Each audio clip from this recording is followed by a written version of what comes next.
Hey Ryley, are you ready? Hold on, let's just do a last-minute check. Oxygen tanks, check. Hatchet, check. Emergency floats, check. Headlights, check. Snacks and drinks, check. Okay, we're good. Oh, hey there, Smartypants. Glad you could join us. We're on our way to the bottom of the ocean, thanks to a question sent in from our friend, Navo. Hey, Navo. Hey, Emma. I heard you had a question about the fish in the deep sea. What would you like to know? How they make their life?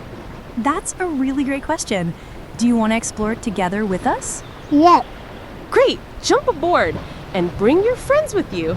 We're about to dive down to the deep sea, so deep that we will discover some amazing things.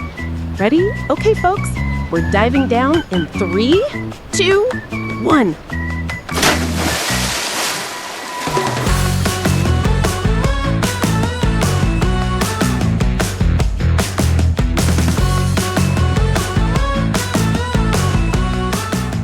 Hey guys, welcome back to Hey Smartypants, the podcast that takes your imagination on a field trip in every episode.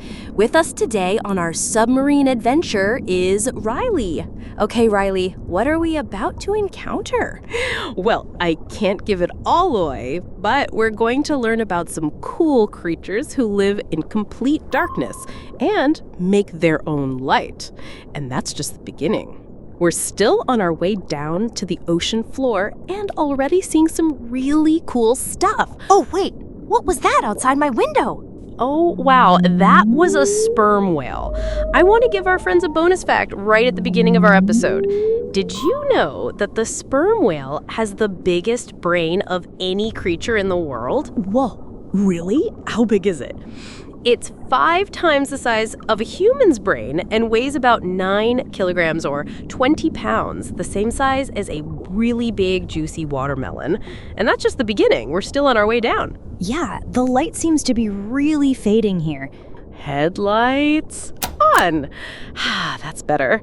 As we continue going down, the light from the sun can't really get through all of the water, so that's why it's getting darker. So it's always bedtime for the fish who live here? Oh, look there. Did you see that? Whoa, are the police chasing us down here? No, that's our first really cool deep sea fish. It's a deep sea angler fish, and that light at the top of his head is not a police light, it's his lure. What's a lure? A lure is like a fishing rod on the top of his head, and at the end of it is a glowing light that is meant to attract fish. For a fishing party?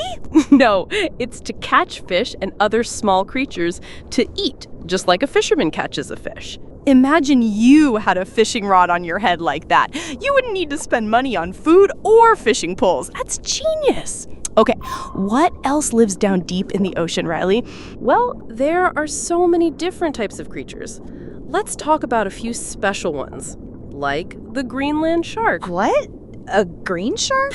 No, that's its name. It gets it from where it lives, around the freezing waters off Greenland and the North Atlantic. If you look for pictures of videos of the Greenland shark on the internet, you'll find that it's actually gray. But that's not what makes it special. So why is it special? Well, this shark doesn't go fast or look too scary. They're actually slow and very strong. They use their energy smartly, so smartly that they can live to be 500 years old. 500 years old? That is older than many countries I know. Yep, some of these sharks were probably alive when our great-great-great-great-grandparents were around. Wild. Okay, what else? Another amazing fish is the barrel eye fish. This guy isn't big. He's actually quite small and cute. Cuddly cute? Well, I'm not sure about cuddly. He has an incredible adaptation. A transparent head with eyes that look up towards the surface so that they can look up at shapes against the little bit of light they see from above.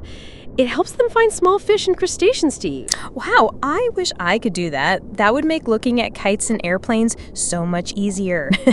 And then we have other cool fish that are the opposite of small, like the giant oarfish, which can grow to over 5 meters or 23 feet, and the giant squid, which can grow to about 4 meters or about 13 feet. So that sounds big, but how big exactly is that? Let's just say it's probably at least 2 or 3 times larger than most of our listeners' parents. These guys definitely finish their dinner and grow big and strong. Listeners, you know that we like to give home assignments during our episodes so that you can continue your exploration. And here's yours today. With your parents, check out the link we have in this episode's description, and you can see these amazing creatures for yourself.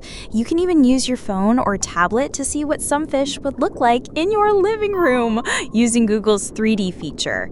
Okay, now we are really deep. Looks like there is no light outside at all. Let's turn off the lights. Ready for a show? I suppose. Let's go. Headlights off. Whoa. What is that? What we are seeing around us is bioluminescence. Iowa?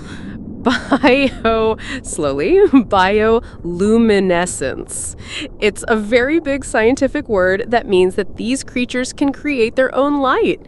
The angler fish we saw before does it with the tip of its lure, and other fish, squid, jellyfish, bacteria, and many others also do.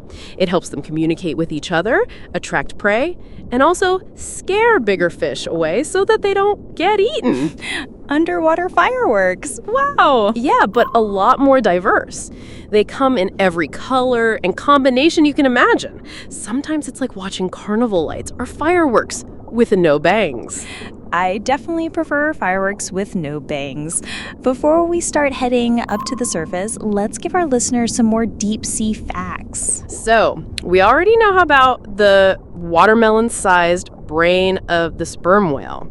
Ready for a tricky question, Amma? Ready. Okay. How deep is the deepest part of the deep sea? I'm sure it's deeper than my bathtub. Yes, it is, by a lot. The Mariana Trench is the deepest part of the deep sea, and it's almost 11 kilometers, or 36,000 feet deep. That's deeper than Mount Everest is tall, which is the tallest mountain in the world. Wow. And here is one last one for us before we head up. What do we know more about, the moon or the deep sea? I'm gonna say the sea. I've been to the beach many times, and here we are exploring in our submarine. So actually, we know more about the moon than we do about the sea, especially the deep sea. Scientists are still discovering animals, mountains, corals, and much more, and it's up to us to continue exploring and learning so that we can protect our oceans. We all can play a part, even in our day-to-day lives. Definitely, we have some tips for our Smartypants listeners here. If you guys go to the beach and see any trash lying around, be sure to pick it up and take it with you. Also remember, knowledge is power. The more you learn about the sea and the amazing creatures who live in it, the more you will learn how important it is to keep this ecosystem safe and healthy. Find your local aquarium and be sure to visit once in a while. And also be sure to check out the links we added to this episode so you can see the creatures we spoke about. Okay, we're coming up to the surface. 3, 2, 1. There, we made it! We did indeed. Thanks, Nouveau, for your question, and thanks to all our Smartypants listeners for writing in our submarine today. It's been a wild ride. Thanks, Ryley. Thanks, Emma. See you guys next time. Bye-bye. The Hey Smartypants podcast is produced by Leora and Nouveau Cohen and their dad. Our theme music was created by Andre Rossi, and we use different AI voices, like mine, to deliver our content. We invite you to send us questions you want the answer to our email, heysmartypantspodcast@gmail.com. See you next time.